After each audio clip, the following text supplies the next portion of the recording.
Վիճաբանություն, կրակոցներ, ծեծկրտուկ, քաղաքացիական գիտակցություն, հասարակական կազմակերպության եւ ժառանգություն կուսակցության վարչության անդամների միջև դեպքը տեղի է ունեցել 3 երեկոյան։ Քաղաքացիական գիտակցություն, հասարակական կազմակերպության նախագահ Նարեկ Սամսոնյանը մեծ զրույցում պատմեց, որ ժառանգություն կուսակցության վարչության 7 անդամներ հարձակվել են իրենց գրասենյակի վրա, վնասել գույքն ու ծեծի ենթարկել իրեն ու հասարակական կազմակերպության մյուս անդամներին։ Ըստ Նարեկի վիճաբանության պատճառն եղել է իր լրատվամիջոցներից մեկին տված հարցազրույցը, որի ժամանակ նա տեսակետն է հայտնել Հայաստանում գործող կուսակցությունների, այդ թվում ժառանգության վերաբերյալ։ Հարցազրույցն ըստ Նարեկի առաջացրել է երիտասարդ ժառանգականների դժգոհությունն, ովքեր որոշել են հարաբերությունները պարզել, բայց սուրճի սեղանի շուրջ։ Ասեց, որ ինքն ուզում է ինձ տեսնի։ Ես ասացի, քեզ չեմ ուզում տեսնել, որտեղ ես քեզ ասելիք չունեմ։ Նախ եւ առաջ դու փողոցային բառապաշարով բռնել ես, գրել ես այդ Facebook-ում, հետո դրանից հետո էլ դու ես ուզում ինձ տեսնես, որ ինչ ես ուզում ինձ տեսնես։ Ես քեզ հետ ինչ խոսելու բան ունեմ։ Իմ ասածը եղել է քաղաքական մեկնաբանություն։ Համաձայն չես, խնդրեմ, կարող ես հակադարձել նույն ձևով։ Ոչ, այդ երիտասարդը իր երևի բարքերին համապատասխան ձևով չփորձես չընկրկեց,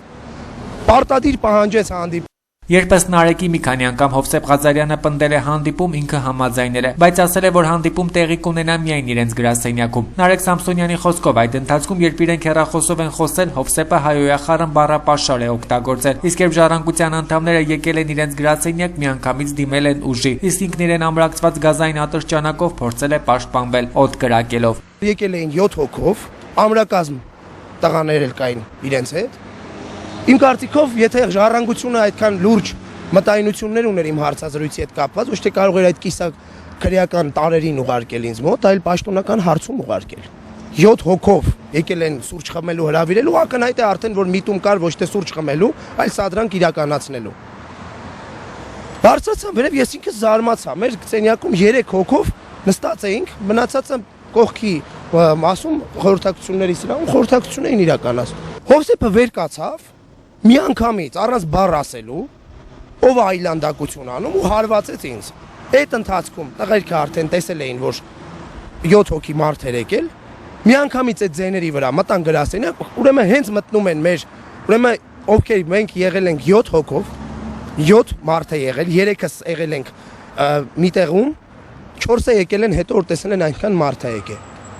Ուրեմն անմիջապես սենյակ մտնելու պահից սկսած տղաներին հարվածել են բոլորով։ Վիճաբանությունը ըստ Նարեկի տեղի է ունեցել հասարակական կազմակերպության գրասենյակում գտնվող աղջիկների եւ այդ ժամանակ քննարկման նպատակով հավաքված մի քանի անձանց ներկայությամբ։ Մինչդեռ ժառանգություն կուսակցության վարչության անդամներ Հովսեփ Ղազարյանն ու Սևադա Ղազարյանը պատմեցին բոլորովին հակառակը։ Հովսեփը նշեց, թե հանդիպման նախաձեռնող կողմը եղել է Նարեկը։ Հաջորդ օրը ժամը 11-ից սկսած ինքը անդադ սկսեց զանգել ինձ, բա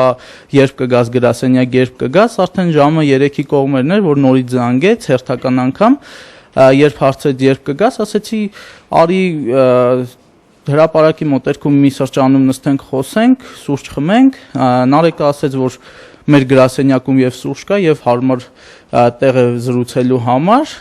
Ես իմ կուսակցական ընկերների հետ էի այդ ժամանակ, գտնվում էինք հրապարակում եւ իմ ընկերների հետ գնացինք նրանց կազմակերպության գրասենյակ։ Ըստ Հովսեփի իրենք ոչ թե 7, այլ 5 հոգով են եղել։ Ավելին հասարակական կազմակերպության գրասենյակում այդ ժամանակ աղջիկներ չեն եղել։ Ժառանգության անդամի խոսքով, երբ իրենք մտել են գրասենյակ, հասարակական կազմակերպության անդամները սկսել են գոռգռալ, վիճել, իսկ Նարեկը զենքը միանգամից ուղղել է Հովսեփի վրա։ Նարեկը ատրճանակը պահեց իմ գլխին, ասաց հիմա կտեսնես զրուցելը որն է։ Ես այդ ժամանակ ոտքի կայնեցի, ասացի հանգստացի քեզ ու քո զենքից ոչ մեկ չի վախենում, այդ պայմանա կրակեց դեմքիս ու բոլորով 15 հոգով հարձակվեցին մեր վրա։ Վիճաբանության մյուս մասնակից ժառանգություն կուսակցության անդամ Սևադա Ղազարյանն էլ պատմեց, որ վիճաբանություն ՀԿ անդամներն են սկսել եւ որ իրենք բազմաթիվ վնասվածքներ են ստացել։ Զանգերը վերցանալու լինի, որովհետև այդ ահագին հարցերի պատասխաններ կտա, եթե հնարավորություն լինի, նաև թող խոսակցությունները վերցանումը լինի, որովհետև իրականում այն ինչը որ փորձում են, այն ինչի մեջ որ փորձում մեղադրել մեզ ու մեր կուսակցությանը, իրականում անհիմն է ու անհեթեթ։ Այս իրականում կազմակերպված սադրանք էր, որը ուղղակի փորձում է ստացվի իրենց մոտ։ Քաղաքացիական գիտակցություն հասարակական կազմակերպության անդամները մեղադրում են ժառանգության ներկայացուցիչներին, վերջիններս էլ հակառակը, ով է ում առաջինը սուրճի հրավիրել եւ ծեծկրտուկ հրահրել կպարզի նախաքննությունը։ Դեպքի արդիվ հարուցվել է քրեական գործ Հայաստանի Հանրապետության քրեական օրենսգրքի 258 հոդվածի 3-րդ մասի առաջին կետի հատկանիշներով։ Այն է խուլիգանություն, որը կատարվել է մի խումբ անձանց կողմից։